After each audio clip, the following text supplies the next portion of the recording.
खिलवाड़ की है। नारायण राय ने घोषणा में कहा है कि गाजीपुर, मऊ और बलिया तीनों सीटों पे 3 दिनों में समाजवादी पार्टी की 13 ही कर दूंगा। क्या कहेंगे उनके बयान को लेकर? 13 दिन बाद होती है।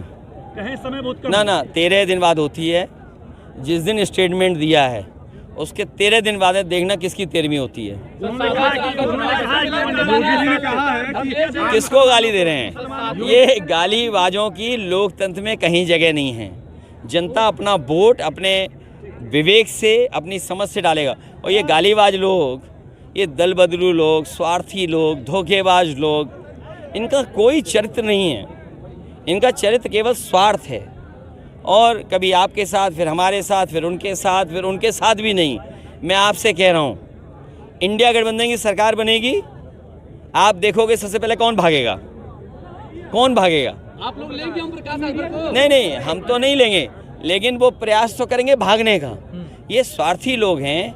इस बार जनता ने मन बना लिया है, कैसे कोई भी स्वार्थी लोगों को मौका नहीं मिलने जा रहा है। योगी जी कह रहे हैं कि आरक्षण इंडिया गठबंधन समाप्त करने वाला है और धर्म के आधार पे मुस्लिमों को देगा।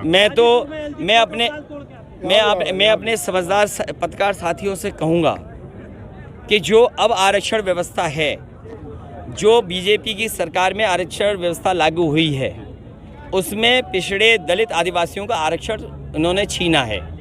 और जो 50% स्लॉट है जिसमें अगड़े EWS हैं, तो अगर हम EWS को निकाल दें, जो 40% का ब्लॉक है उसमें धर्म है, तो आप सोचिए अगर 40% जो ऊपर वाला आरक्षण है, अगर पहले वाली आरक्षण व्यवस्था होती तो इसमें पिछड़े दलित और आदिवासियों के बच्चे भी आते। उनको अपनी सीमा में रोक दिया है। तो आप बताइए, धर्म के आधार पर आरक्षण किसने किसको ज़्यादा दिया है? तो ये बीजेपी ने जो ये व्यवस्था लगाई है, सही मायने में पिछड़े दलित आदिवासियों का आरक्षण छीना है। और धर्म के आधार पे जो लोग मेरिट में आएंगे उन्हें ज़्यादा आरक्षण मिला है। तो जो लड़ाई है वो लड़ाई है कि जो आबादी में ज़्यादा हैं उनको आरक्षण कम मिल रहा है, और जो आबादी में कम है उन्हें आरक्षण ज़्यादा मिल रहा है। पहले घोषित सीट पे भूमिहार और राजभर जो चल रहा है मामला, इस पर क्या कहेंगे? पॉलिटिक्स पे क्या कहेंगे? अरे इन PM, CM, राज्यपाल, मंत्री और कई उपमंत्री, गृह मंत्री और बिजली मंत्री, तमाम मंत्री हैं। अच्छा, बिजली मंत्री से पूछो, पूरा प्रदेश अंधेरे में है। अरे सुनिए, पूरा प्रदेश अंधेरे में है। और मैं आपको बता के जा रहा हूँ, क्योंकि ये चुनाव इन्होंने गर्मी में कराया। गर्मी में प्रेस को परेशान किया, हमें किया, जनता को किया।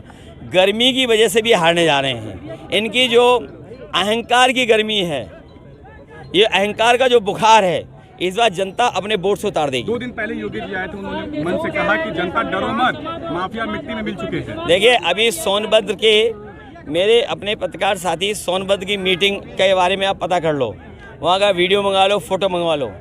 सब माफिया उत्तर प्रदेश के उनके मंच पे थे।